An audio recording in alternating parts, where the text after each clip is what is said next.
high temperatures were set in May in 1977 out of the 31. So that kind of gives you an idea of the background as to how warm things were and how warm things were all the way back in the 30s. Many of you who've read up on your history books and a few of you that are still around that reflect back on the 1930s know that that was the Dust Bowl era of the continental United States back in the 30s, especially when you get to 34, 35, and 36. Those particular years were exceptionally dry. Long-range outlook, we alluded to it all the way through the 23rd of the month. Once we move into right around the 15th, we're looking for below average on the temperatures, average as far as the moisture goes. So 82 for a high, 65 for a low tonight. Sun will set this evening at 8:49, rise tomorrow morning at 6:16. During the day tomorrow, 80 degrees for a high, 55 for a low. Then on Thursday, 83 with plenty of sun, 58 for a low. And then moving into Friday, right now it looks as though we're going to see some 90-degree temperatures in the state.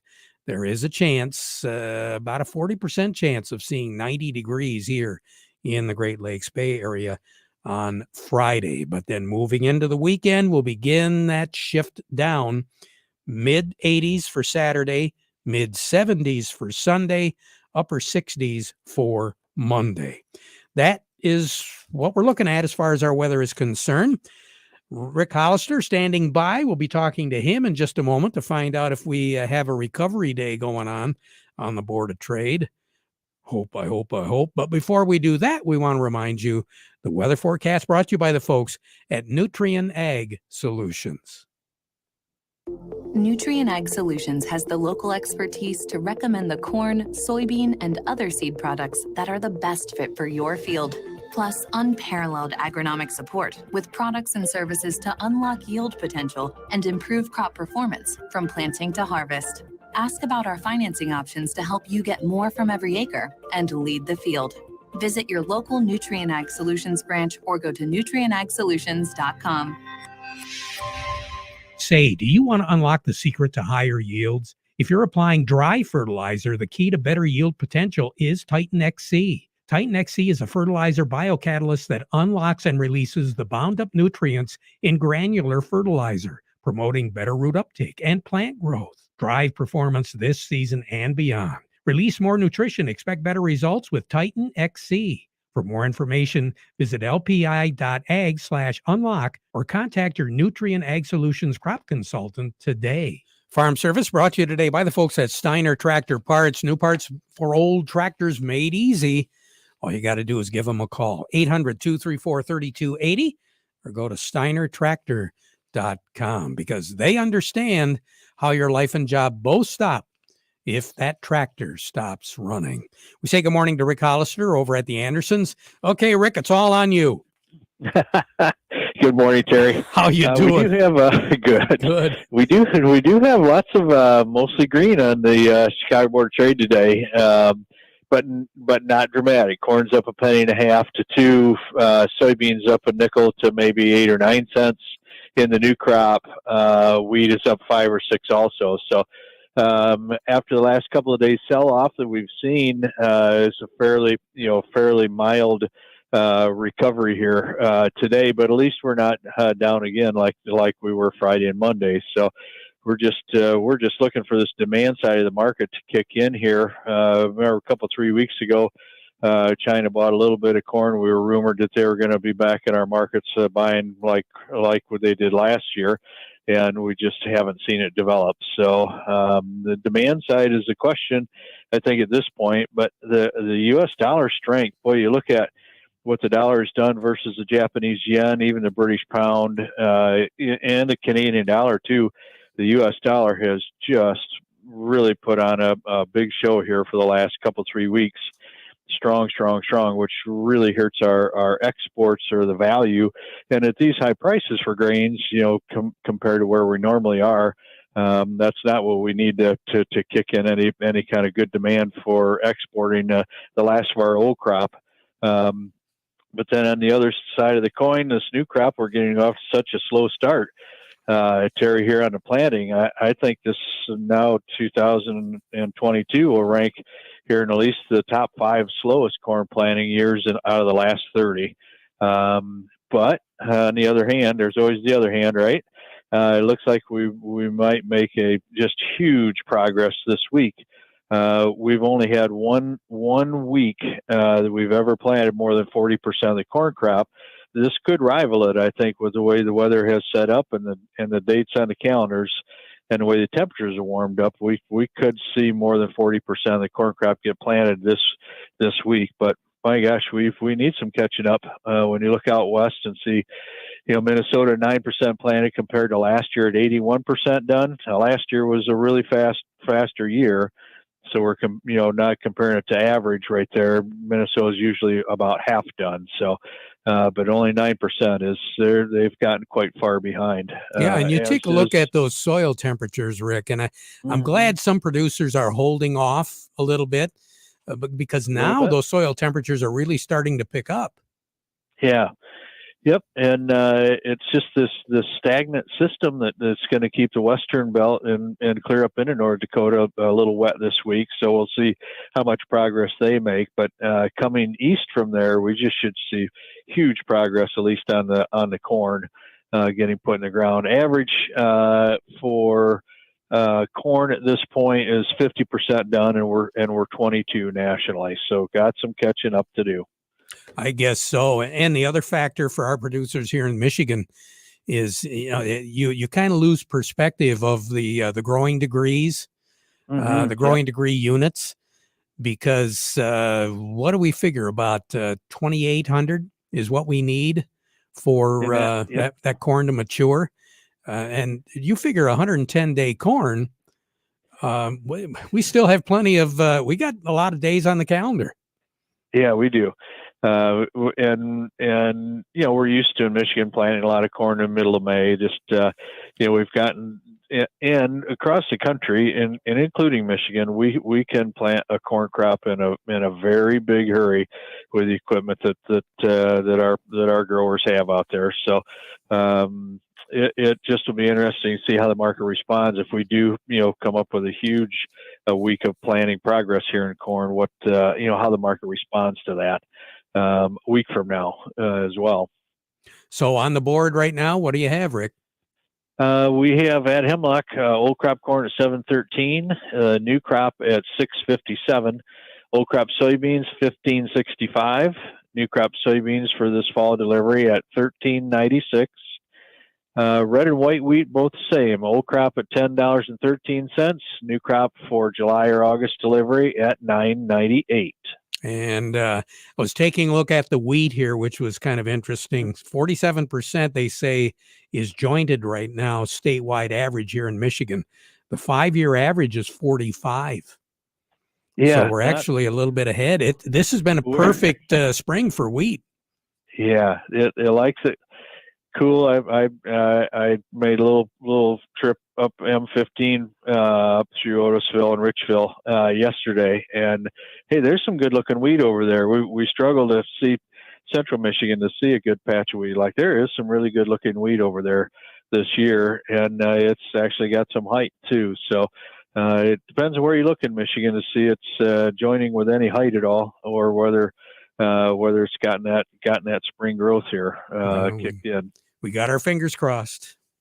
Yeah. You take care. All right. Have a good day. I will. Rick Hollister over at the Andersons. A little bit more on the markets. Doug Klein from Oppenheimer joins me. Market Report brought to you by Krijak's House Family Restaurant. You want a great place to dine in, or if you've got to supply the food for an event that's coming up, one number does it all. 989-894-5531. You can reserve a table and chairs there at Krijak's house and enjoy a meal in. Or if you got to supply the food for an event, that's the number to use. Corner of Cass in Michigan on Bay City South Side, Krijak's house. Doug Klein, good morning. Good morning. What are we looking at now? Well, we had another Russian billionaire bite the dust. He had ties to Lukoil, so that's 5 so far. Mysterious circumstances. Apparently he had a hangover, and then all of a sudden he was using toad poison or something to treat that. You're He kidding. didn't make it. No, he Wow. didn't make it. Well, at least he didn't have his underwear laced with something like a few of the other ones have. You're right. Wow. Crazy. I guess that isn't even James Bond. I mean, this is something else. That's, Oh boy. Well, we had a little dead cat bounce going on Wall Street this morning, but then Meester came out. He was with the Fed, and he said, "Oh no, we don't want to waste a good opportunity for the Bears to run a little while." So he kind of kiboshed that. We were up about 400 points on the Dow, and now we're down 100. So that's just the Fed having fun. There's no election in the wings, so what's the point? Might as well let it sink until we have an election to win. So you're probably looking at August before that political side of the market comes around. We don't know. So anyway, here's your numbers. July corn is 774.5, up 2.5. The December corn is 714.25, up 3.5. And then September of 23 corn is 657.75, up 1/4 of a penny. July soybeans 1592.5, up 7.25. The November soybeans 1455, up 8.5, and November of 23 soybeans 1373.25, up 1.25. The July wheat is 1101.5, up 8 3/4. December wheat is 1108.75, up 8 1/4. And July of 23 wheat is 1040.75. That's up 8 cents. Crude oil on the bright side is down a little bit, 101.25, down $1.84, and that's on the economy, and especially China, being under lockdown for the elimination of COVID at any expense, including human lives. So the lockdowns there are pretty serious, with starvations happening and things like that. It's pretty ugly in Shanghai. Heating oil is at $395.14. That's up 11.5 cents. Gasoline is $357.62. That's down 6.5 cents. Natural gas is $7.29. That's up 18 cents. Canadian dollar, U.S. dollar gets you 130.25 at the border. That's up 18 ticks. The dollar gets you 130.22 yen. That's down 3 ticks. The euro is 105.37, down 18 ticks. The dollar's at 103.80, up 15 ticks. Gold is at 1845.70, down $12.90. Silver's at 2163, down 18.5 cents. Platinum's at 948.90, up $10.40. You have a great day, Doug. Thanks a lot. You too. You bet. Doug Klein over at Oppenheimer. Let's get the latest of what's going on with the Michigan Agribusiness Association. On the line with me is Chuck Lipstrew. Chuck, good morning. How are you? Hey, Terry, how are you? Hey, we're doing pretty good. What is new other than sunshine and 80 degrees? Well, that's the headline for everybody out there. Good news, as my friend Rick just outlined. Hopefully see some work get done this week. I know a lot of ANSI folks have been out there watching the rain the last month or so.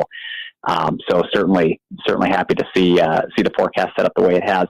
Since the last time we talked, number one thing that's happened in policy world, the U.S. Senate Agriculture Committee kicked off its 2023 Farm Bill process right here in the Lansing area over at MSU. About 10 days ago, Senator Stabenow, who chairs the Ag Committee, and Senator John Bozeman, the ranking Republican on the committee from Arkansas, paid a visit to Michigan State.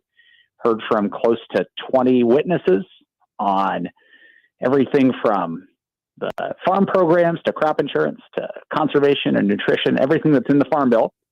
So we have about a year process, year to 18 months to get the next 2023 Farm Bill done. And needless to say, this is really important legislation for everybody out there, including farmers and rural businesses and people who eat across the country. So it was good news to have that kickoff hearing here in Michigan.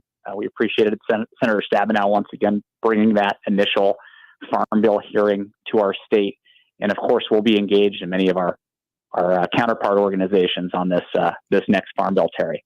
Yeah, this Farm Bill is really going to be critical because we're continuing to get more and more individuals in elected office that are further and further removed from production agriculture. Yeah, absolutely. And as time goes on, that speaks to the need to build coalitions, which, we and others work very hard to do. But it also means we have to make sure we're reaching out to legislators on both sides of the aisle to make sure they understand what we do. The good news for Michigan is we have a very strong congressional delegation in terms of members who interact with us and interact with farm groups and really want to understand and support our industry, even for those that don't come from a farming background, which is quite a few of them, Terry. But we've seen, you think about, folks like Congresswoman McClain up in the Thumb, who's in her first term and doesn't come from a farming background, but has really reached out to our industry, has really worked hard to build bridges. And she's just one very good example of many, both Republicans and Democrats. And so that's good news for us headed into this next Farm Bill process. And again, having Senator Stabenow as chairwoman of the Ag Committee, it's tough to overstate the importance of that for Michigan. Good points. Chuck, you have a great day. We'll talk to you again soon, all right? Appreciate you, sir. You bet. Chuck Lipstrew with the Michigan Agribusiness Association. We're going to take a quick break with the Cook GM Superstore, and then Jerry Samolsky will be joining us. Looking for a career where every day is different? Got a knack for working on farm equipment? We're looking to grow our team. Hudson Inc., your local John Deere dealer, is responsible for keeping farmers of America running. Honest, dependable, and self-reliant mechanical technicians is who we are looking for. Hudson provides continuing education, tool allowances, and benefits.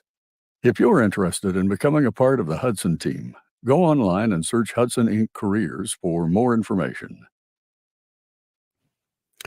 Along with me, Jerry Samolsky, Bay Landscaping and Garden Center in Essexville. Jerry, boy, the nice weather, everybody is getting work done. What's your suggestion? Terry, if those people had planted anything last year, my suggestion is water. Newer plants, if we don't get as much rain as we've had, Terry, it's not been a lot of rain in a lot of areas. Some people had a big rain last week. We did not. And so if you got stuff that's been in the ground, you need to make sure that it needs to be planted and watered from last year. So last year's plants are going to start to get thirsty. They began to root out, but not fully rooted yet. So keep in touch with the plants that are new and make sure you get them water. And again, as much rain as we had, it was rainy days, but we didn't accumulate a lot in those events. Just a drizzle to make it a little bit miserable and hard to get out. So again, deep watering is what those newly planted plants from last year need, as well as newly planted from this year. Good so advice. Water, Terry. Pay attention. All right. Jerry, thanks a lot. You take care, okay? Yes, Terry. Jerry Samolsky, Bay Landscaping and Garden Center in Essexville. Let's find out what's going on in New York right now. Steve Anderson joining me from Baird. Steve, what are we doing? Well, we're sliding away again a little bit. Dow Jones Industrial Average is at 32,032, down 227 points, putting it at, I already told you what I put it at, on 487 million shares. The NASDAQ's down 22, putting it at 11,601. Volume, 571 million shares. Locally, we're down pretty well across the board here. We've got Caterpillar, 203.60, down 269. Deere, 362.14, down 239. CMS 68.32, down 84. Dow 66.04, down 58. DuPont 62.77, down 156. Corteva 52.70, down 35. GM 37.69, down 53. Trinzio 41.60, down 214. Walmart 148.95, down 236. Home Depot 289.86, down 7.17. Huntington Bank is 12.86, down 30. And AT&T is down by 20 cents at 19.34. So I guess it is down all the way across the board. I guess. Steve, you have a good one. I will. You do the same, sir. Take care. Thank you. Take care. Steve Anderson over at Baird & Company. Farm Service brought to you today by the folks at Quality Roasting of Reese, offering competitive, consistent prices for your soybeans. So give them a call for a quote today. We'll be back at 12:30 with an update. Now we conclude our program with the playing of our national anthem.